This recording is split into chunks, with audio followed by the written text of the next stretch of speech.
Jack? Where's Jack? Where is he? Jack, I want to see you.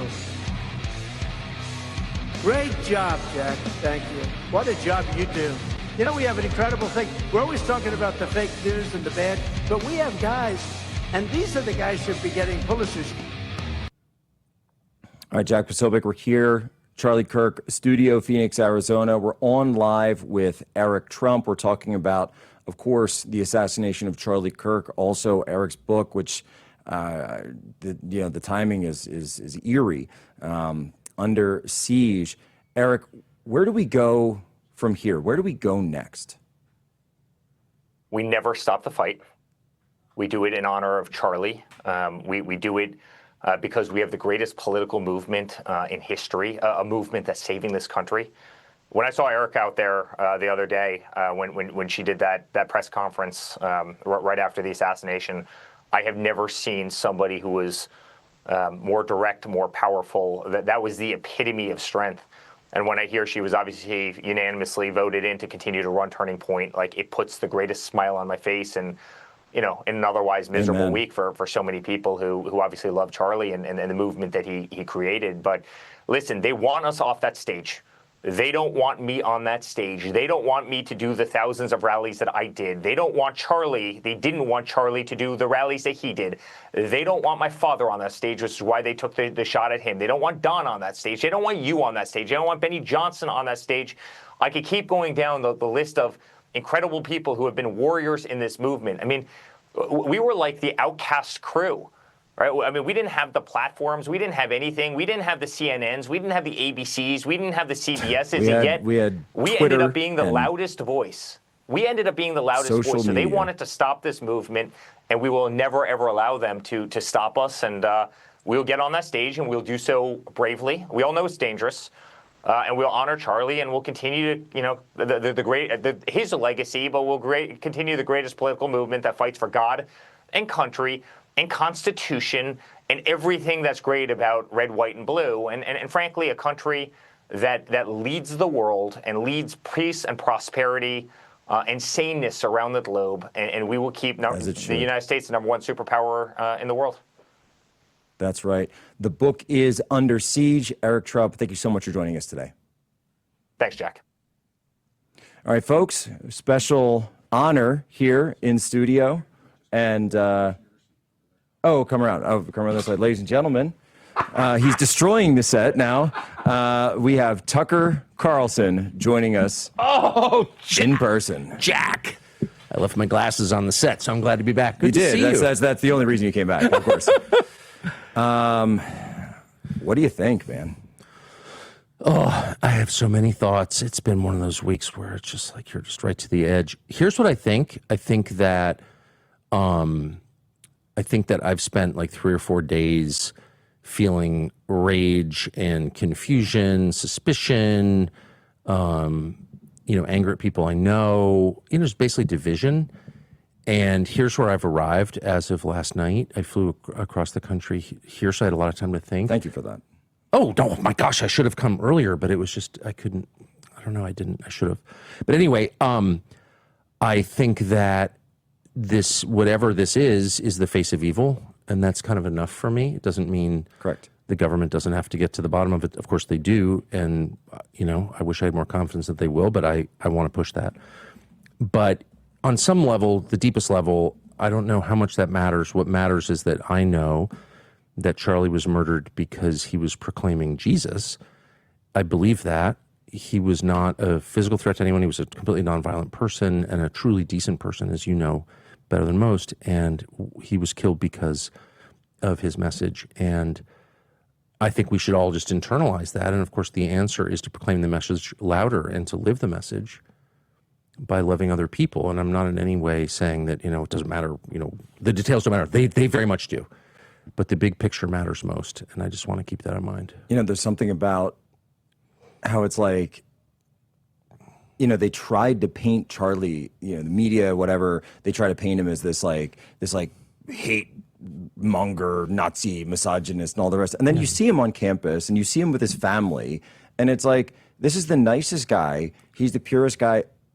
And I feel like, in a way, that's why he's the one they targeted. Well, of course. That's why. And by the way, that's another thing that I've been thinking a lot about, is that the nature of evil is slander. Of course, it's deception. It's lying about other people to harm them, and physical violence is the natural outgrowth of that, of course. But fundamentally, evil is slanderous, and I should probably stop being shocked by it every time I see slander, because I know a lot of the people involved. I'm involved, so I know what slander is because I can compare it to the truth, which I know. And every single time I'm like, I can't believe they're saying that about somebody. That's slander. I'm so shocked and angry. It's like, why am I shocked? That's the nature of it. And we have an obligation. The devil is the father of lies. Well, exactly. Thank you. That's exactly right. Lucifer is the father of lies. That's just true. And I'm not saying that everyone who's slandering somebody is Satan, but they are tools of evil for sure, as we all are from time to time, by the way. But I shouldn't be shocked at all. What did you think this was? That's the nature of the world. And our job is not to marinate in it or stare at it like a solar eclipse to the point where we go blind. Our job is to fight it with the truth and with love. And not abstract love, but actual love, the kind that helps other people, that elevates other people. And the actual truth, the deepest truth. I got, in the wake of the Minneapolis massacre, because, of course, this is not the first act of evil that we've seen so far this month, and we saw this narrative coming out, and you had very prominent people, including the governor of California, saying, don't pray. Right, you had this sort of "don't pray" message, of course.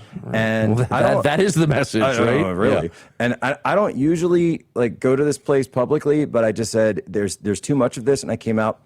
I said, prayer causes pain to demons.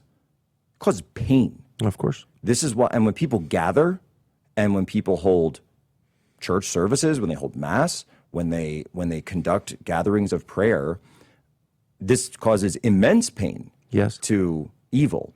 And so who would want you to stop praying? Of course. Right? And then I said that, and that kind of went out, and media got mad at me. I said, well, I don't care. And then when this act of evil happened to Charlie, there was a spontaneous call to action. And Charlie was, of course, known for his calls to action. We're doing this, we're doing the ballots, we're doing whatever we're doing. But this was a spiritual call to action that everyone heard. Right. And what did people do? They gathered and prayed completely spontaneously, completely independently, which Charlie would have been thrilled about, by the way. But everyone knew on some deep, inherent level, we need to get together and pray right now.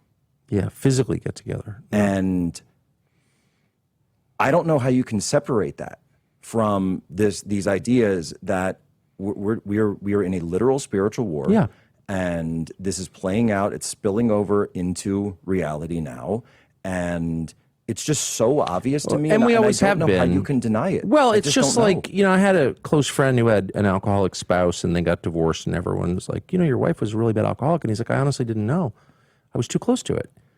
And that is a feature of human nature, that we don't see the biggest things that are the closest to us. We just can't see their outlines because they are, again, too close. And I think the nature of the eternal battle between good and evil is one of those things. I mean, it's always been this way.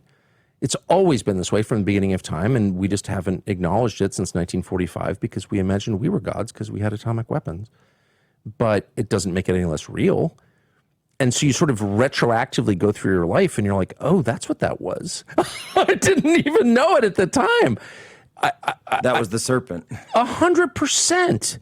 And there's not one of us who can't identify moments in our own lives where we've been tools of evil. I just want to keep saying that. The core Christian prayer, the Lord's Prayer, given to us by Jesus, at its essence, at its center, is forgive us our sins as we forgive those who sin against us. Why is it in that order? Because in order to forgive, it's very helpful to be mindful of our own shortcomings, our own sins. Yes. We're not in a place to judge. We are commanded to forgive as a condition of our own forgiveness. So that is kind of the conclusion you reach if you're really honest about what's happening.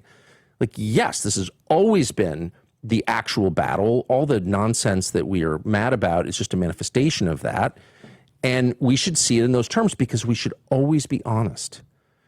Always be honest. And the more honest you are, the more courageous you become. You are filled with holy power when you are honest, period. The truth is, I'm resorting again to cliches and Bible verses, but it does set you free. When you determine, when you make the decision internally, I'm not going to lie anymore, you become so much more powerful. Like, you can feel it because it's God's power. And one of the things the first thing we should be honest about always is ourselves. And honesty is always a choice. It's a choice. It's a choice. It's a Tucker, decision. We've got a quick break. Yep. Hold that thought, because that's perfect. We'll be right back. Posobiec, Tucker Carlson, Human Events Daily.